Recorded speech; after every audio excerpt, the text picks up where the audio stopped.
I've been walking this road too long to give up right now. They say I know nothing, 'cause I'm so young now. But I feel somewhere inside I'm gonna make it. So I'm gonna keep on moving on. It's gonna be alright. Hey friends, it's a new week at the I Have No Idea What I'm Doing podcast, a show that helps African women at the start of their entrepreneurship journey reach their business, money, and life goals faster. I'm your host, Paula Rogo, and I cannot stop smiling because this is another great episode of the show. And if you're wondering, Paula, where is the usual theme music? What is this beautiful sound that I'm hearing? Well, you'll find out in a moment. Today's episode is the type where you need to sit down with a pen and paper because you'll be taking a ton of notes. Trust me.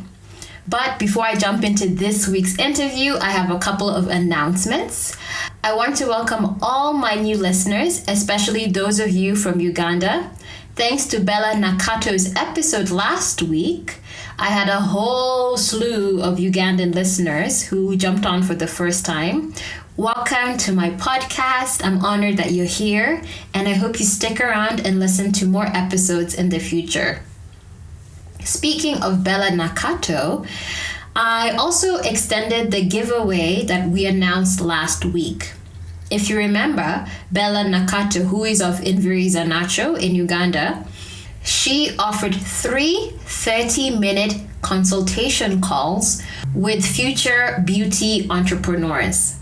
This is a chance if you have ever even had an inkling of entering the business of beauty to ask Bella anything. Remember, Bella owns a beauty line, a hair salon, and a beauty supply store. So if you've had a dream of owning any of those businesses, I would definitely be entering this giveaway. And really, guys, this is an unmatched opportunity.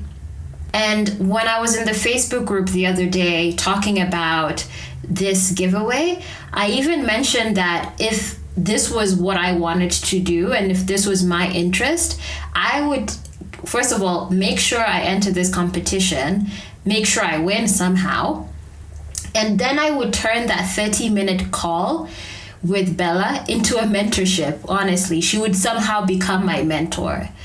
So please don't be shy. Enter the competition. If you've considered it and then said it's not for you, I'm telling you now that it is for you.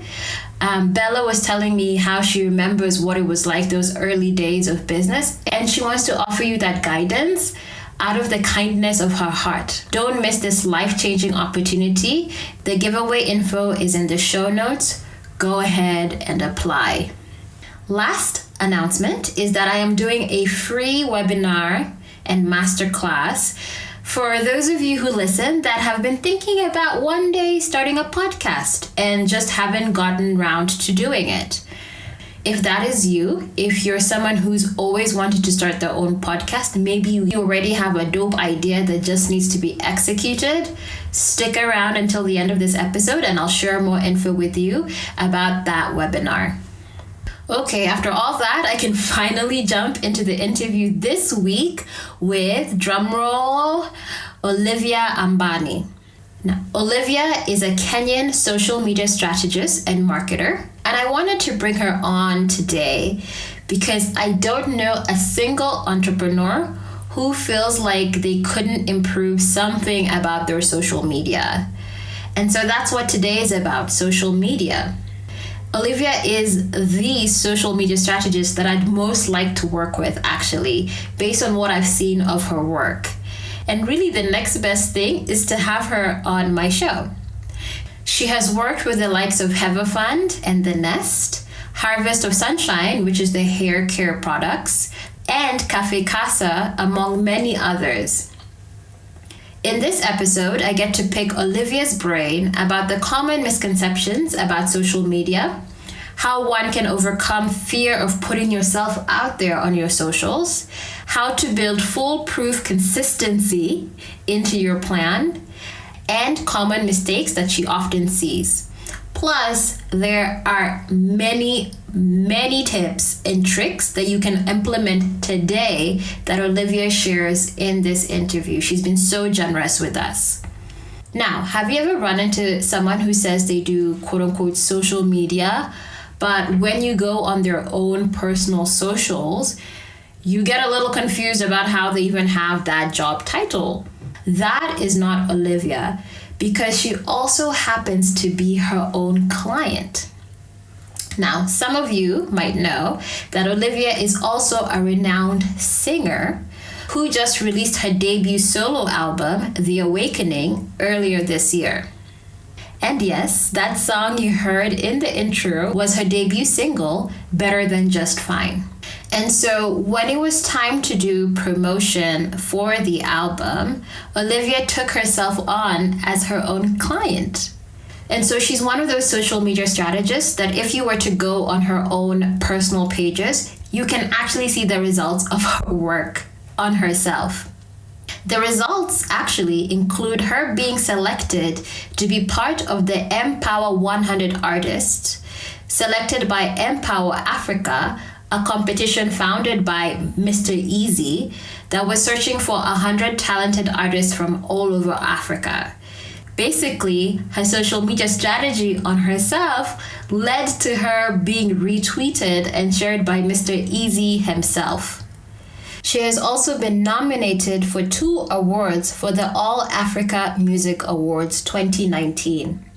So get your pen and paper and let's jump right in to talk about the power of social media with Olivia Ambani.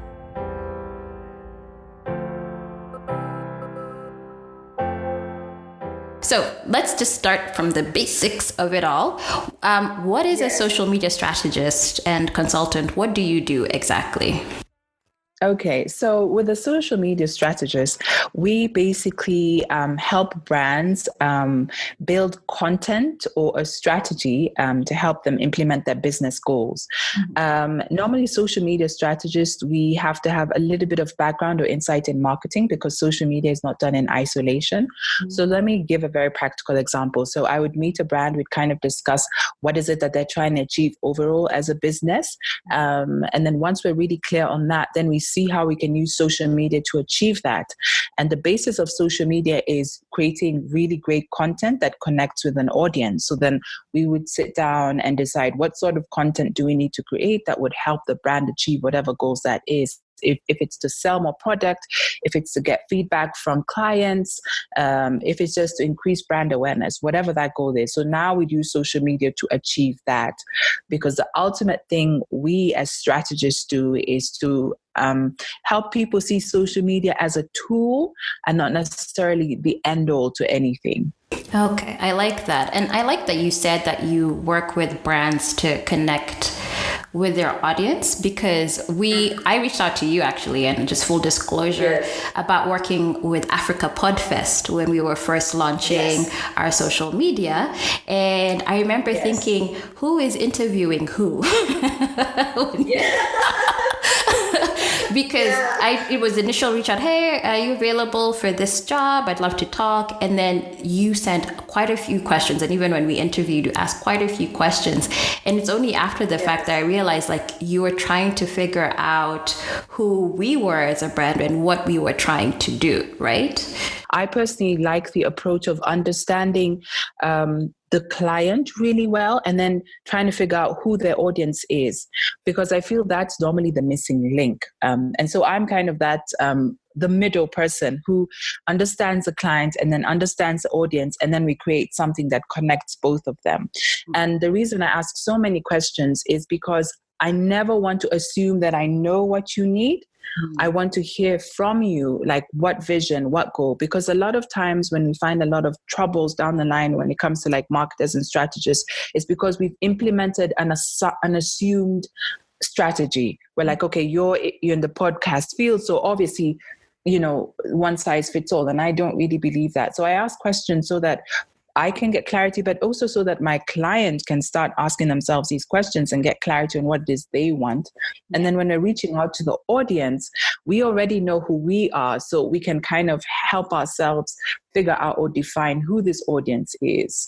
How did you actually get into this kind of work? Yeah, so it's really interesting. So I actually studied to do websites, web design. That was my background, and web design and graphic design. And through all of that, you kind of touch a bit on marketing. And I was looking for work in that field, and then I did end up getting a job as a graphic designer. But when I was working at my first job, which was at Kikoromeo, a fashion house, I started to. Facebook was quite new then, and they needed someone to run the page. And they were like, oh, do you kind of know how this works? And I was like, yeah, I can figure it out. And so that's how I actually got into marketing, because there was a gap where I was working and they needed someone to run their social media. And when I was there, I started to see an opportunity for being able to tell stories in a different ways. So I got into it because I was working somewhere where people really didn't know how to use the tool and they needed someone to run their social media. And I was willing to learn. And so I literally learned on the job. Yeah, that's how I got into it. But I think what really helped as well working with them was the founder, McCreath, she was open to your ideas, and she was like, she'd let you explore. And that really works for the way I like to work. I like to be able to be given a bit of freedom to kind of like try things out. And so, yeah, she was already very good at branding. So I just kind of came in and like pushed the digital side to like, I guess, another level, and she was open to it. So what are some common misconceptions about the work that you do that you run into when working with potential clients that you've had, so forth? I think the first assumption is they actually get quite shocked as to how much it costs to do what I do. Not just even my charges in terms of the service I'm offering, but in terms of the amount of investment that is needed for you to actually achieve something, really good.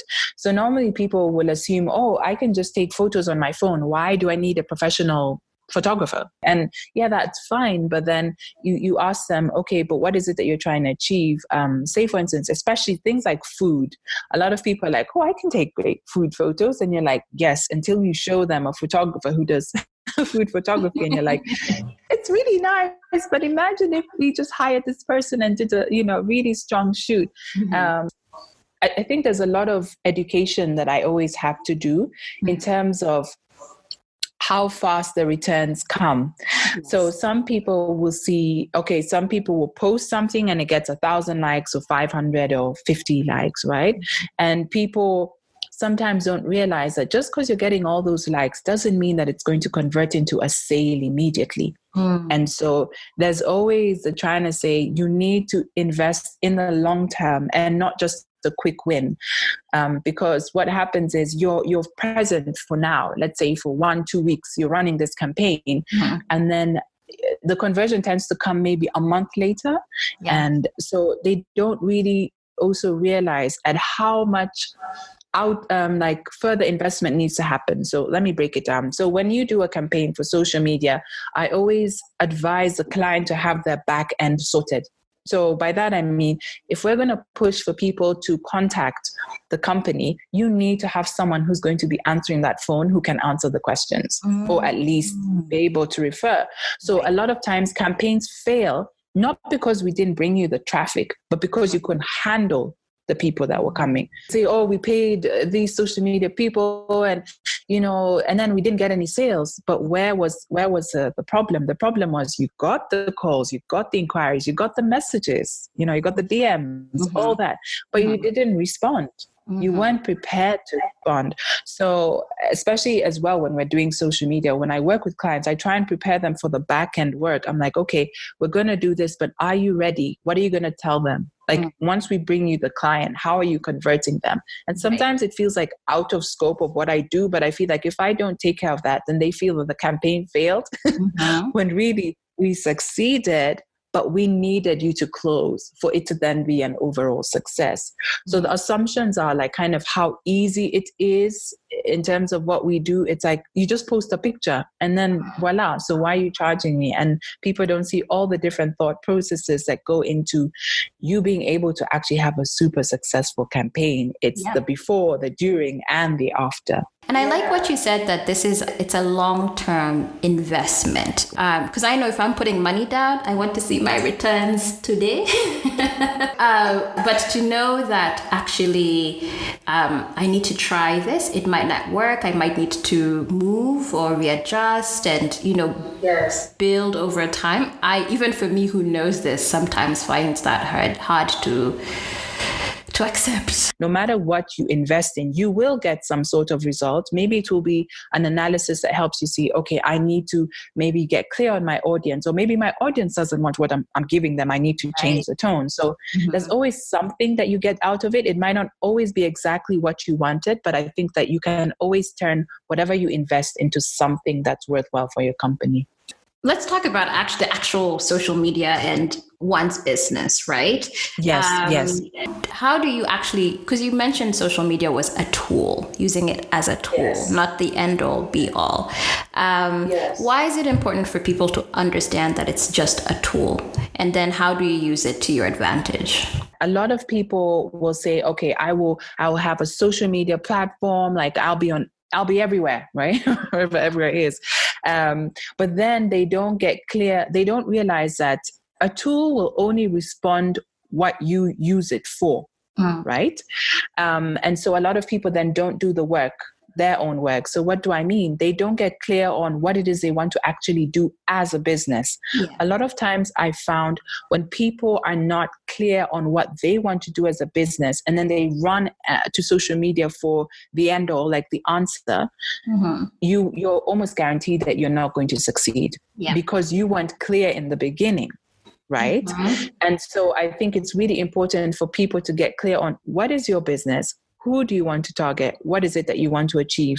Regardless of what you decide to use, whether you're going to use social media, traditional media, whatever. It's really funny you say that, because for me, at least as it pertains to Kali's social media, Kali Media, I think I've used it sort of as a testing ground in many ways, and I've learned the hard way. So you know how you said you have to be clear before you start. For me, in many ways, I've not been clear, and then I start doing the social, and then I'm like, let me go be clear.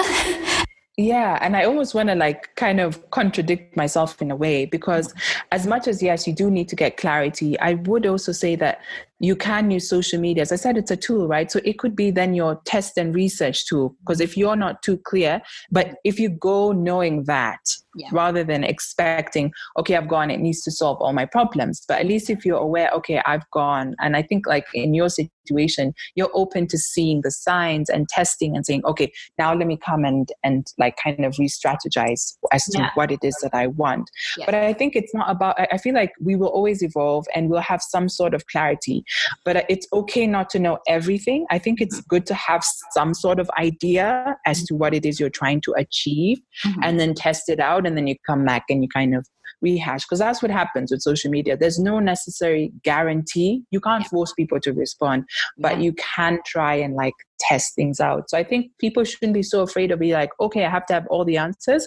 I would say have an idea of what it is you're trying to achieve, and then test that out, and then be open to evaluating that. So I would say go with that approach, because I feel when you tell people to have clarity, then it could also give them they could stop and not do anything at all, which is not what I want people to do. Paralysis, analysis, whatever that is. Exactly. And you know what's funny is and what I learned also the hard way is there was a point where I was like, oh my gosh, no one's interacting with my socials, no one's blah, blah, blah. And someone was like, that's information there, like every form of interaction, whether it is no interaction, whether it's a lot, is telling you something that you can move forward with. Absolutely. And I think that's the thing. And I think also another thing that we have to be very aware of in the social media space, and even just currently where we are with technology, is yes, there obviously the way we see interaction is likes and comments, that's the main way we see it. But I have also found there's a lot of silent interaction, which cannot always be measured, but sometimes it's measured, when you see the stats that say impressions, right? So that's how many have seen. So you're like, but how did they say 1,000 impressions and I only got 5 likes or 10 likes, right? You're like, how is that? So that those impressions actually help you see that more people saw it than you actually thought. It's just this many people actually put an action towards what they saw. And that's what people don't look at. They look at the likes and maybe the comments, but they look mainly at the likes. But yeah, whoever shared and whoever has actually saved, because especially on Instagram, there's you can see how many people have kind of saved it in there, in their whatever. That is actually a very, very, very key, method of measuring. Yeah. And so this might be a basic question, but how does social media and brand building actually go hand in hand? Wow, I would say almost especially now, social media and brand building are so intertwined. It's really a really, really powerful tool. The reason why it is now is because, especially now with social media, it's currently free, right, to access. And also when it comes to brand building, you're basically trying to put across a perception, right? Of this is who we are, or this is who I am, and this is what I'm doing. And social media allows you to build that perception through the content that you're going to be posting. And also because for a long time, brand building had a lot of gatekeepers in terms of you needed to go through somebody to be able to show them your brand. Like, for instance, you have to pay to get on TV, or to maybe sometimes even some radio, adverts, all these different things you have to pay for. Yes, you have to pay for some of these things on social media, but you can actually build your brand on social media for a relatively lower cost than what you used to before. And the important thing when it comes to brand building is being able to connect with your audience, because they're the people that you're trying to build this perception of yourself towards. And so social media allows you to be able to connect with your audience and actually share what it is you are about, And, I was at an event a couple of years ago here in Nairobi where the topic of conversation was social media, and it was a business women sort of event. But the number of women who stood up and were scared about putting themselves out there, quote unquote, as it pertains to their business. A lot of this podcast is for women, so I'm talking specifically for them. Yes. Or just want to focus on putting their brand, the product out there, the service out there, but not necessarily the person behind it. For fear of, social media can be a rough place for women. Let's just say that in many ways. How do you respond to that? Yeah. That's a very, very good question, because it's actually something that I've dealt with almost 95% of my clients, actually. And it's something that I then had to adjust when I was working with people. The first thing I do is almost have a mini counseling session with my clients, because the thing is this: social media has both the good and the not so great side, in terms of the fact that as much as we can connect with our audience, people can say what they want, and it's not always pleasant, right? Yeah. But the first thing that I would tell someone who's in that situation, who's wondering, how I want to put myself out there, but I'm kind of afraid, is you need to focus on the fact that it's almost the same way in real life, right? When you're trying to put yourself out there to get a job or to get anything done, there will be some people who like you and there will be some people who won't like you, right? But you don't focus on those other people. You focus on what is it that I came here to do. And I feel like a lot of times we focus on a lot more on the negative than we do on what it is that is out there that we can achieve. And I feel a lot of it also comes back to something very, very personal in terms of how we view ourselves, right? I feel like sometimes with many clients, I have to stop and ask them, okay, let's take a step back. Like, what is it that you're actually afraid of? Okay. And then they tell me what they're afraid of. And then I actually start looking at all those scenarios and say, but what are the chances of all those things actually happening? It's always normally very slim, but it's maybe because it's based on a past trauma, or someone said one thing to you and now you've carried that and you're like, oh my God, if I post this person's going to come and tell me this, right? And I feel I actually encourage people to do a little bit of work in terms of allowing themselves to accept who they are. as they are, and just being like, you know what, I'm good enough. I don't have to be perfect. I don't have to have it all figured out, but I'm good enough. And also kind of looking at what you've achieved so far, whether you're on social media or not, acknowledging what you've managed to achieve is really important, and all the different challenges you've faced and you've been able to overcome. When you look at things from a very personal level, and then now you're like, okay, so now let's deal with social media, right? You've dealt with life and you've done all these things. Now let's come to social media. I would say take baby steps. If you're not comfortable with, say, speaking on video, then I wouldn't ask you to do a video first. I would say maybe find a photo that you're comfortable with of yourself, if you're doing a personal brand, and post that. Right. And then also in terms of what you're choosing to present, if you're not comfortable talking about certain things, then I wouldn't ask you to do that. I would say start from your level of comfort when it comes to social media. What is it that you feel comfortable talking about? If it's your area of expertise, or if there's a topic that you're just really passionate about and you're fine talking about it regardless of what anyone says, then start there. Start from your area of comfort. And then also I would encourage people to have a support system. Have people who can cheer you on and who be like, that's good.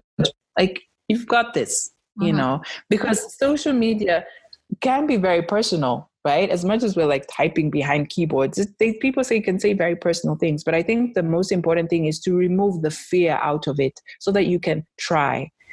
Yeah, two things from what you just said that I took away is number one, part of why they charge what they charge is therapy is involved in the process, people. And then number one. And number two, I say this because usually a lot of us listening have small businesses, new entrepreneur startups. You know, the brand is often a very strong reflection of me, the founder. Exactly. And there's no one else who can talk about it, display it, show it off better than me just showing up as I am. But people like knowing who's behind it. They like knowing why you did it. And there's something about being able to connect a brand to a human being, even if slightly, that people really, for whatever reason, the trust goes up tenfold once they see who you are and what you're about. Can you give me an example of how a brand has been able to use social media to their advantage that you like, or even other brands that you like to look at that you appreciate the work that they're doing? Wow, there's so many. I think I'm going to use a personality that I really like the way they've been able to use social media, a Kenyan personality. So her name is Janet Mbugua. And she's, she came from media, and I've just kind of seen how she's been able to grow her social media. I really like the way she's been able to address topics that are very important to her on her social media platforms. And she's brought a lot of attention to different things, all right? And I really like the way she's been able to tell her story in terms of connection to that, but also in terms of giving other people voices through her own platform. I've seen how consistent she's been in terms of content, both on her Instagram and in terms of her YouTube channel. And I think also the way she's been able to connect to her audience. And so I really like the way she's been able to build that and just see all the different endorsements she's been able to get because she's able to tell her story, her journey. Her handle is at Janet Mbugua for anyone who wants to look at it. And I'm looking at it now, actually. And you're right. Yeah. She's very consistent, which we'll get into in a bit, and very authentic is what I feel when I'm on Janet's page. Yeah. And I think that's the thing. And it kind of ties back to what we were talking about before when people are afraid. I think a lot of times when people are afraid to put their personal brands out there, it's because they feel they have to be something that they're not. And they're afraid that maybe who they are isn't enough. And they need to kind of figure out a new way of talking or a new way of presenting themselves. Because social media has that perception that I need to be perfect, or I need to sound a certain way, I need to look a certain way. But what I've realized from my own personal experience is that there is room for every single one of us on social media.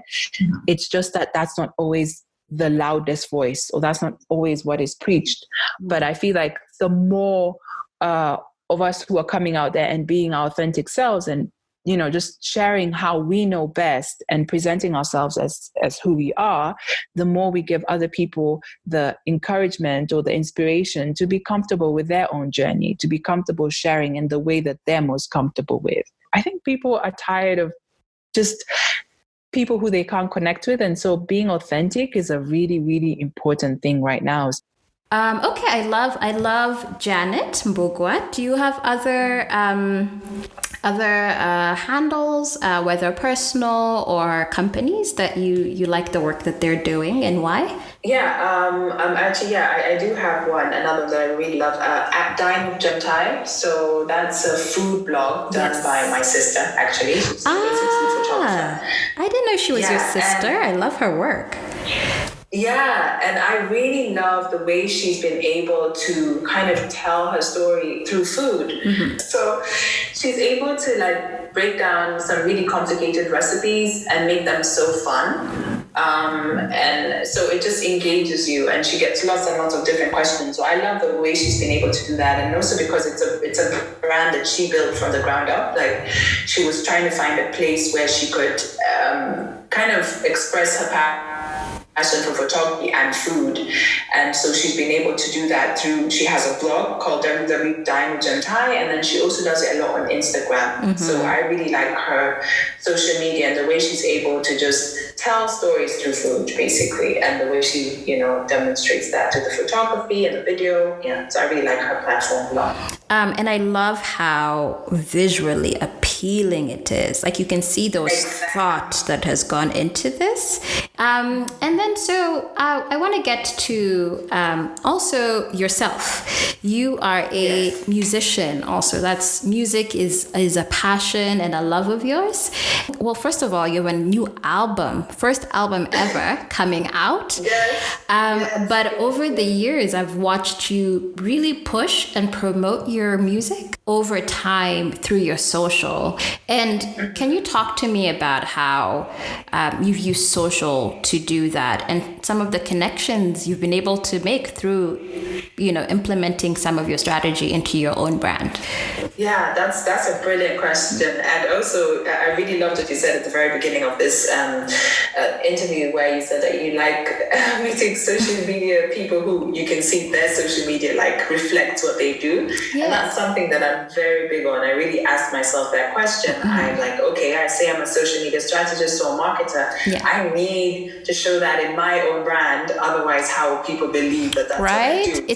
It's like a makeup artist who they look rough with their own makeup, and I'm like, it's your calling card in many ways, to also be able to see. I think so anyway. It's true, because I'm always very aware of it, because I'm like, if I'm trying to convince a client to book me, they're going to come to my social media platform and they'll be like, should we really book her or not? And if my platform's all over the place, they're probably going to be like, I don't know. Yeah. So I use that. And so kind of back to your question. So I've really used social media. I've made myself my own client. I actually do. So the things I do for other clients, I do for myself. I actually have meetings with myself, and I sit down. I'm like, what is it you want to achieve in your music? What are you going to do? So I'm going to take you through a few things I did. So on my YouTube channel, I started posting cover videos. I didn't do very many because I didn't want to necessarily be boxed into being a cover artist. Yeah. And then I also started posting freestyles, because that's kind of the way I like to create. Mm-hmm. So I balanced those two. And then I used that to start building my audience, because I always knew that I was going to release an album, but I wanted to already have an audience ready for me, so that I wasn't now trying to look for an audience once my music was ready to be released. Mm-hmm. So I used, YouTube to build one sort of audience, because some people will go to YouTube, but they won't be on Instagram, they won't be on Facebook. Mm-hmm. And so I built that. And then I also used my my Instagram, my Facebook specifically to tell my story. And I remember there was about maybe 2-3 years into it when I decided that I wanted to be a bit more personal in the way I told my story. I didn't want to just say, hey, I have new music or I have a cover or whatever. I kind of wanted to bring people into the journey because I felt that's what got me to continue doing it. And I felt if I tell my story, people will be more drawn into buying into what I have to sell or what I have to talk about.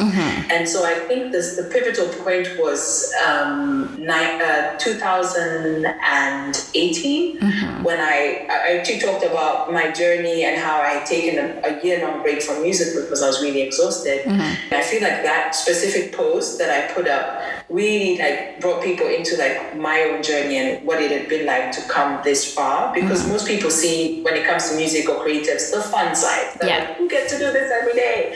And sometimes they're like, yeah, it's fun, but it's very tiring as well. Like it can be wet.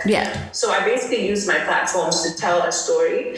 And then another way that like I use social media was to be able to connect with people who I otherwise would not have been able to. So when Empower Africa was doing like an audition or looking for 100 artists from all over Africa, I saw the competition because they were running it on Instagram. And I was like, okay, I'm going to enter. And the beauty of that is, there's no middle person. You literally had to tag them in the video that you loaded, and then they would watch the video. And if they liked it, then you would be selected. And so I feel like social media opened up so much to me in terms of that. And also because I'd been doing all this other work, it wasn't just I had one video up. You could see all the other stuff that I'd done. I do believe that it was like a portfolio was already in place, basically. Exactly. And I found that a lot of times, not just for Empower Africa, for other things as well, when people come, they actually scroll through my feed and they see the story and then they connect to me and then they're like, okay, I want to work with you, or they're able to kind of go through my journey through my feed. And so I found that social media has helped me kind of archive that and be able to tell my story continuously. And like getting Empower 100 was really amazing because then I was able, because they were really strong on social media, then I was able to get like a connection to another massive platform. And then I had things like Mr. Easy retweeting my posts on Twitter and saying, I love your song. That's a massive endorsement. The other thing that I did with my social media was try to be really consistent, within reason, because obviously I'm doing music, I'm a social media strategist, I'm managing brands, but I tried to be consistent, but I was also very aware of my own schedule. So I was like, okay, I tried to like bulk create content so that I have ready something to post, or just being aware of when I'm involved in events, I always ask for photos so that I have something that I can post. And then try and tell a story that way. So I guess I've used my social media in diverse ways, but the main thing is to tell my story and to kind of connect with my audience. And why The Awakening? Why that name? So I chose The Awakening because to me, when I decided to work on my album, it was like a promise I made to myself that I wanted to live a different life. I wanted to keep promises I made to myself. And one of the promises that I made to myself was that I would create music that I wanted to create and that I would keep that promise. And The Awakening to me, the way I kind of see it is it's a kind of a 3-part thing. So there's the awakening of one's dreams, and then there's the working of the dreams, and then there's the living of the dreams. And so because the album is my first solo debut album, I wanted to call it The Awakening because the whole process of coming to creating it and making it was me awakening myself, my dreams, and lots of different things. So I felt that was the most apt title for what that body of work represents. Guys, please go check out the album. And you mentioned consistency, which that is my kryptonite. Wait, first of all, why does consistency matter? And then what are some tips and tricks for people that you have about staying consistent with their social? Yeah, I think firstly, consistency is really important because it's kind of like when you're building any relationship, right? Social media is that. If you put in the time, you put in the effort, you start to see the results, right? Also on a very technical way, if you're consistent with posting on the different social media platforms, most of those algorithms will be very favorable to you because they want people to stay on their platform. And if you're feeding the social media platforms with content, it means you're encouraging the audience or the people on the platform to stay on that platform longer. And so the more consistently you post, that means you're encouraging more people to come, right, to check out your content. And then so Facebook or Instagram or YouTube go, oh, yes. So then they make sure that your content is seen more, right? So it also plays into the algorithm, right? So those are some of the tricks that play into it. And so in terms of how to stay consistent, I feel the first thing that I became aware of in terms of being consistent is you need to be realistic about what you have to do, right? So if you know you have like a crazy schedule, which most of us do, you don't make yourself feel bad because you can't post every day, right? That's just, it's a reality of yours, and that's okay. I always say start where you are. It's always my like rule of thumb. Start off with, let's say, once a month and get really consistent with that. Like, you know, you can post once a month without fail. What is the one where you can't fail? Start there. And then challenge yourself maybe after 2 months, because now you've built the habit, right? To increase it to maybe once every 2 weeks.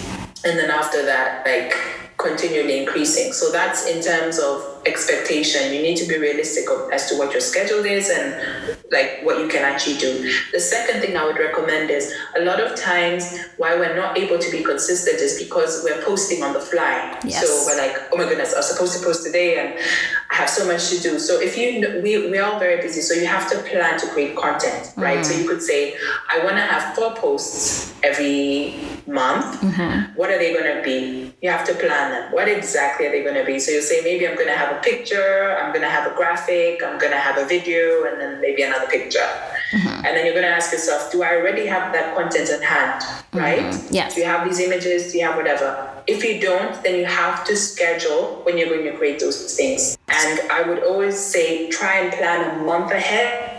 So if you want to start posting 4 times in a month, like start planning for June. Don't say like now you're going to do it in May, because it might be a bit hectic unless you already have the content ready. For instance, I'll take the example of my album. So before I released my album, because I knew the date and everything, I created all like the content I needed for that, in terms of like the banners for my Facebook and Twitter cover photos. I had the posts that I wanted to have up. I already was getting someone to help me create the video. So I thought of the different things I wanted, and then I outsourced some of the stuff to get made. And that's another thing. Maybe you can outsource some of the content to get made.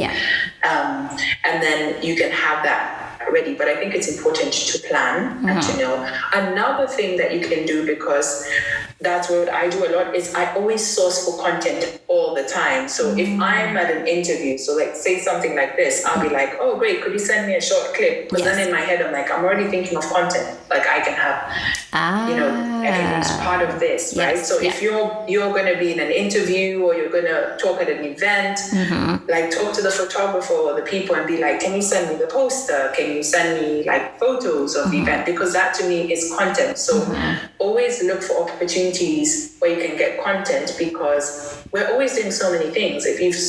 But we don't remember to collect the content, right? People are creating content for us, but we're like, we don't think to get it. So that's another thing. What are some common mistakes you see people make with social media in their businesses?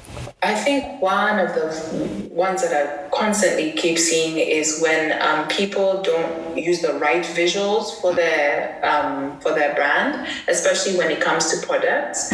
So a lot of the common mistakes people make is when they don't invest in like a good photo shoot or a video shoot for their products. And I always say you can just have one very strong photo shoot that can last you a full year if you know what to do in that photo shoot. And kind of even to go further, I advise businesses, when you are doing a photo shoot, photographers are specific, they're niche. Do not get like a landscape or portrait photographer to shoot food. Get an actual food photographer to shoot food, because there's a reason why they're good at food.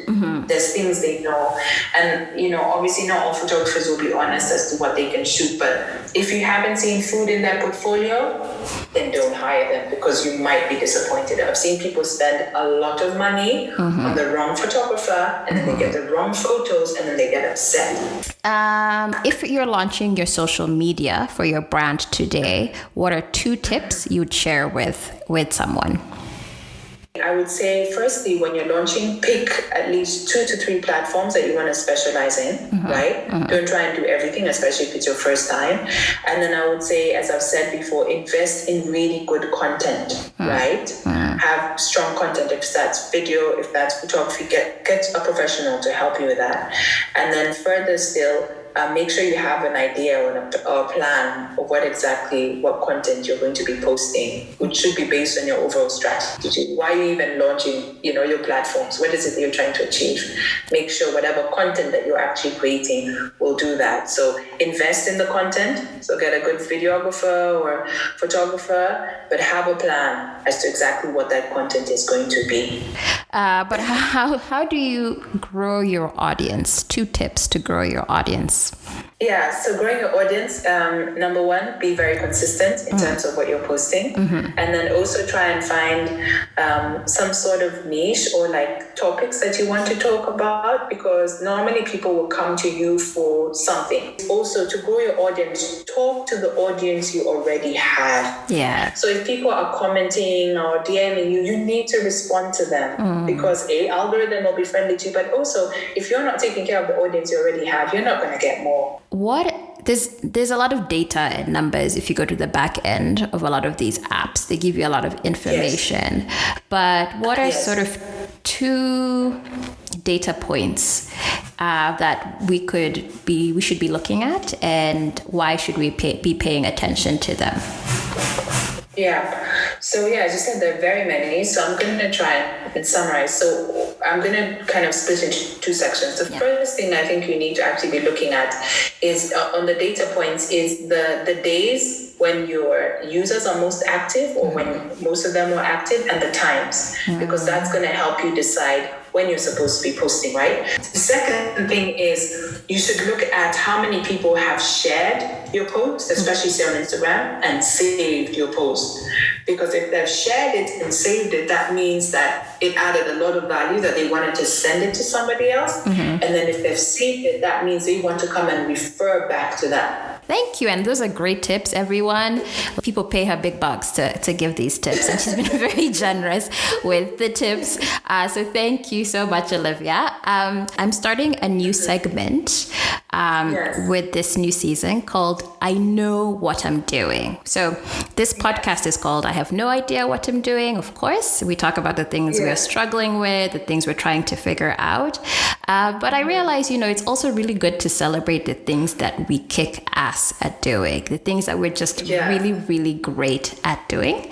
Olivia, what do you know? What are you really, really good at? And what do you know what you're doing? I have so many I want to pick, but I'm going to pick one. Yeah. The one thing that I know that I'm really, really good at is I'm very good at communicating. I'm very good at being able to take a concept and being able to teach it to anybody. So did you always know that you were good at this? No, I didn't. I think when I started to realize that I was good at it was when I started to reflect. So when I was in school, I used to have teachers send kids to me to explain certain concepts, especially business.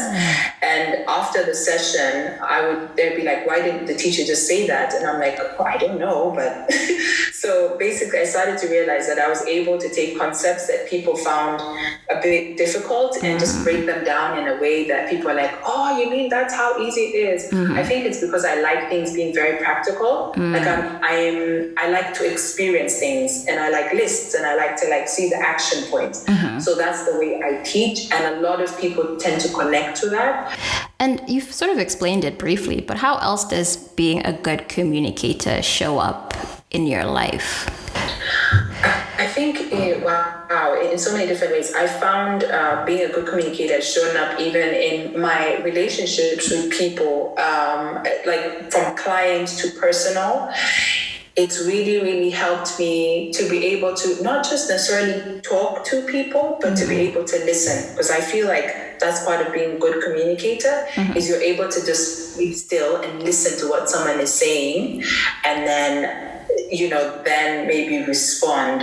I found that it's really helped me, especially with clients, because a lot of times I found people just don't feel heard, and when they don't feel heard, then they're going to respond a certain way. Yeah. So that's really helped me to like listen to a client and then like make sure I'm understanding what they're saying, and then I'm able to implement or like come up with a suggestion. Just even with myself, actually, very interestingly, like I try and listen to myself. So I have sessions where I actually sit in silence and I listen to my thoughts and we communicate, and I'm like, how are you feeling today? Okay, I didn't know that's how you felt. And it might sound strange to some people, but I feel like being able to communicate to yourself is so important, because we're good at listening to other people, but how often do we listen to ourselves? So I feel like it showed up in very different ways, which has been to a massive advantage to me.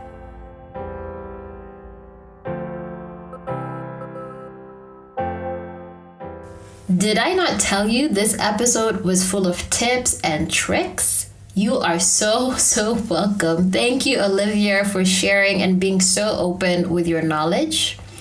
Access to all of Olivia's information, including links to her music, will be in the show notes alongside anything else we talked about in the interview.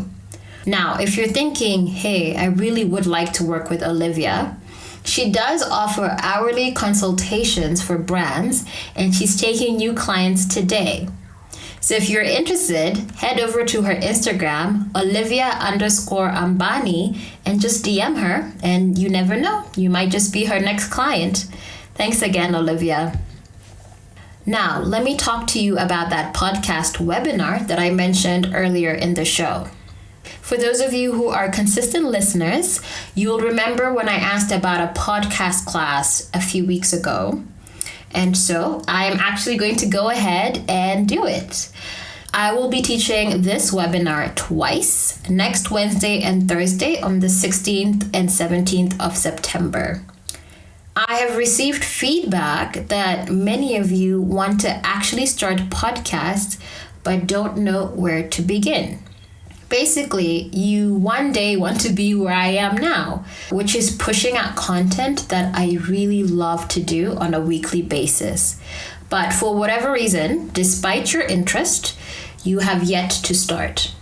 Based on my work with Africa Podfest and with Kali Media, I run into hundreds of podcasters, old and new, and I get to hear some of the roadblocks that prevented them from starting.